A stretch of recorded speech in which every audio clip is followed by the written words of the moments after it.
Good morning everyone, I am Vipul Agarwal. चलो हम आज की क्लास शुरू करते हैं। मैंने कल आपको क्या करवाया था, एक छोटा सा रिवीजन दे देता हूँ। कल को मैंने आपको एक टॉपिक शुरू करवाया था जो कि बहुत इंपॉर्टेंट मैंने टॉपिक बताया था, very very very important topic बताया था। कौन सा? Law of demand. Law of demand के अंदर मैंने बताया था अदर थिंग्स रिमेनिंग कांस्टेंट, मतलब बाकी चीजों को अगर छोड़ दिया जाए तो जैसे जैसे प्राइस बढ़ता है किसी प्रोडक्ट का, वैसे वैसे उस प्रोडक्ट की डिमांड घटती है या वाइसे वर्सा। मतलब इसका क्या होता है? अच्छा, वाइसे वर्सा का मतलब समझ लो पहले। वाइसे वर्सा का मतलब जैसे इसकी अपोजिट कोई लाइन बोलना चाहता है, जैसे कि अगर मैं किसी को बोलूं आई हेट यू, तो उसके बदले वाइसे वर्सा वो बोल देगा, तो उसका मतलब मैं भी तुम्हें हेट करता हूं। ठीक है ना, मतलब अपोजिट में हो जाता है एक तरीके से। तो इसे अगर मैंने कोई सेंटेंस बोला है, उसका जस्ट अपोजिट सेंटेंस बोलना चाहता हूं मैं, तो फिर वो क्या बोलना, वाइसे वर्सा बोल सकते हैं उसके अंदर। जैसे कि मैंने बोला कि अगर प्राइस किसी चीज का मैं बोल रहा हूं बढ़ रहा है तो डिमांड घट रही है, और वाइसे वर्सा का मतलब क्या होगा, प्राइस घटेगा तो डिमांड बढ़ेगी। अपोजिट वर्ड बात हो जाएगी बिल्कुल उसके। ठीक है ना, तो अब समझ लो इस बात को। तो ये था हमारा लॉ ऑफ डिमांड की इनवर्स रिलेशनशिप होता है प्राइस और कमोडिटी और डिमांड ऑफ एक कमोडिटी। समझ में आ गया? किसी भी एक कमोडिटी की प्राइस और डिमांड में इनवर्स रिलेशनशिप होता है। लेकिन कुछ एक्सेप्शंस होती है लॉ ऑफ डिमांड की। वर्ड समझ लो पहले क्या होता है एक्सेप्शन। एक्सेप्शन का मतलब होता है जहां पे कोई भी रूल वो एप्लीकेबल नहीं होता। अपवाद, इसको हिंदी में बोलते हैं अपवाद। अपवाद का मतलब क्या होता है? जहां पे कोई स्पेसिफिक रूल है, वैसे तो वो हर जगह एप्लीकेबल, पर इन केसेस में वो वाला रूल एप्लीकेबल नहीं होगा, तो उसे बोलते हैं एक्सेप्शन। किसी भी बात की एक्सेप्शन उसे बोलते हैं। ठीक है ना, जैसे एक पुरानी कहावत है, एक्सेप्शंस आर एवरीवेयर। हर जगह पे किसी ना किसी बात की एक एक्सेप्शन जरूर होती है, जहां पे नॉर्मली जो बात एप्लीकेबल होती है वो नहीं होती है। ठीक है ना, तो 3 एक्सेप्शन है इसमें। तो पहला एक्सेप्शन हमारी कौन सी है? Article of distinction. Article of distinction है, क्या होता है अब समझ लो।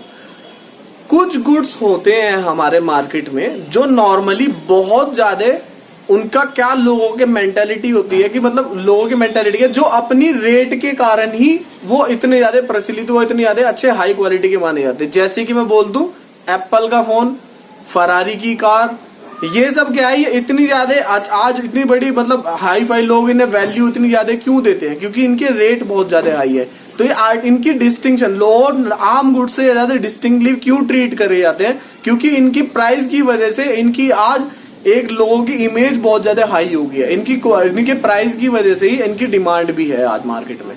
तो जैसे जैसे इन गुड्स के प्राइस बढ़ते हैं, वैसे वैसे इन गुड्स की डिमांड भी बढ़ती है। तो यहाँ पे लॉ ऑफ डिमांड एप्लीकेबल नहीं होता है नॉर्मली। ठीक है ना, क्योंकि भाई लोगों का ये मानना होता है क्योंकि ये महंगे हैं, इसी वजह से ये आज ब्रांड है। जैसे कि कह लूं कि मैं अब नॉर्मल एक टी शर्ट है, वो मार्केट में 300 रुपए तक की मिल जाएगी, पर अगर तुम आज किसी बड़े शोरूम पे जाओगे, ज़ारा जैसे किसी, या फिर मतलब किसी मुफ्ती वगैरह के शोरूम में जाओगे, तो वहां पे हाई रेट होते हैं नॉर्मली टी शर्ट के, 700-800 ये नॉर्मली। तो लोगों की मेंटेलिटी होती है कि क्योंकि वो महंगी टी शर्टें हैं तो वो अच्छी टी शर्टें हैं, उनकी ब्रांड बन चुकी है वो एक तरीके से, तो उसे बोलेंगे आर्टिकल ऑफ डिस्टिंक्शन।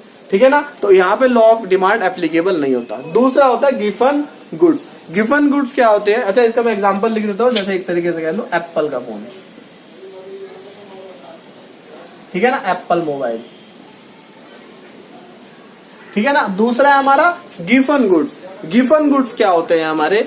ये मैंने आपको इंफीरियर गुड्स बताए थे। आपको इंफीरियर गुड्स का मतलब मैंने आपको हिंदी में अगर सिंपल सी लैंग्वेज में बताऊं, इंफीरियर गुड्स का मतलब होता है निम्न क्वालिटी के गुड्स। मतलब जो लो क्वालिटी के गुड्स होते हैं वो इंफीरियर गुड्स होते हैं। और गिवन गुड्स क्या होते हैं? जो एक्सट्रीमली इंफीरियर गुड्स होते हैं, जो बहुत ज्यादा इंफीरियर गुड्स हो गए, वो हमारे गिवन गुड्स है। एक तरीके से गिवन गुड्स हमारा इंफीरियर गुड्स ही होते हैं, बस ये बहुत ज्यादा लो हो जाते हैं क्वालिटी में, तो इन्हें बोल देते हैं हम गिवन गुड्स। इसके अंदर भी हमारा लॉ ऑफ डिमांड एप्लीकेबल नहीं होता। क्यों? क्योंकि इन गुड्स के अगर प्राइस जितने डाउन जाएंगे, जितने ज्यादा डाउन जाएंगे, लोग सोचेंगे यार ये तो बहुत ही बेकार गुड्स हो गया, क्योंकि इसकी वैल्यू इतनी ज्यादा डाउन हो, तो उसकी डिमांड भी क्या हो जाएगी? डाउन हो जाएगी। बहुत सिंपल सी बात बताई मैंने। गिवन गुड्स क्या है? वो गुड्स है जो बहुत ही ज्यादा इंफीरियर क्वालिटी के हैं, एक्सट्रीमली इंफीरियर क्वालिटी के हैं। इनकी जैसे जैसे इनका प्राइस डाउन जाएगा, इनकी डिमांड भी और कम हो जाएगी। क्यों कम हो जाएगी उनकी डिमांड? क्योंकि लोग ये सोचेंगे कि यार ये तो बहुत ही ज्यादा निम्न क्वालिटी की गुड्स हो गए, अब नहीं खरीदते वही से। तो जैसे जैसे इनका प्राइस भी डाउन होगा, इनकी डिमांड और कम होती जाएगी। इसे ही हम गिफन पैराडॉक्स भी बोलते हैं। ठीक है, समझ में आ गया होगा आपको गिफन गुड्स का भी। अच्छा, ये इंपॉर्टेंट टॉपिक है, आपका क्वेश्चन आ जाता है what are the Giffen goods. जैसे मैं बोल दूं कि एक गिफन गुड्स के अंदर क्या हो जाता है कि एक तरीके से मैं कभी कभी आ जाता है ब्रेड आ जाता है गिफन गुड्स में, कि जैसे जो बंदा कभी कभी क्या सोचता है वैसे तो 7 रुपए की है पर अब और सस्ती होगी तो यार ये तो हेल्थ के लिए हानिकारक होगी ये वाली ब्रेड। तो नॉर्मली इंसान सोच लेता है ऐसा कि भाई अब नहीं खरीदता है तो बहुत ज्यादा खतरनाक होगी, क्या पता कैसी चीज हो कैसी नहीं हो, इतनी ज्यादा सस्ती थोड़ी ना होती है ऐसी चीज। तो एक तरीके से ब्रेड बोल सकते हैं हम, ठीक है ना। अगला है इरेशनल जजमेंट। कभी कभी लोगों का जजमेंट खराब होता है। जजमेंट खराब से लोगों की मेंटेलिटी बन जाती है कि जितना महंगा गुड्स होगा उतना अच्छा गुड्स होगा।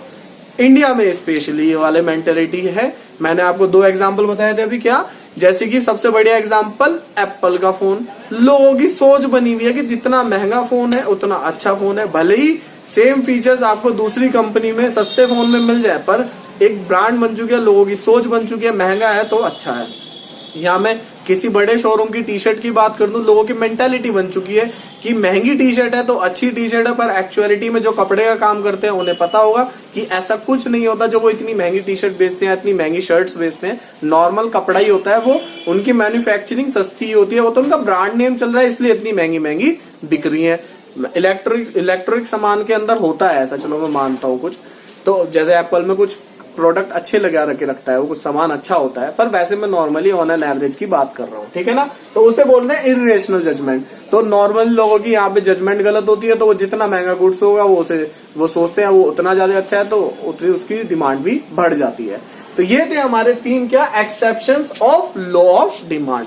बहुत सिंपल टॉपिक था, कितनी लेमैन की लैंग्वेज में बताया मैंने आपको। लेमैन लैंग्वेज का मतलब होता है एक एक चीज समझते रहा करो, बड़े हो गए आप, जो जो बातें मैं बोल रहा हूँ सब समझते रहा करो। लेमैन लैंग्वेज का मतलब होता है आपका, कॉलेज में बहुत ज्यादा वर्ड यूज होगा आपका, इसका मतलब होता है आम आदमी की भाषा में, एक तरीके से इन लेमैन्स वर्ड या इन लेमैन्स लैंग्वेज, आम आदमी की भाषा में, ठीक है ना। तो बिल्कुल सिंपल लैंग्वेज में बताया हूँ, लेमैन्स की लैंग्वेज में बताया मैंने। तो ये तीनों आपकी exceptions of law of demand है आपका, इसे अच्छे से कर लेना। और कोई प्रॉब्लम आती है बेझिझक आप मेरे से पूछ सकते हो। ओके बच्चों, आज की क्लास हम खत्म करते हैं। Have a nice day.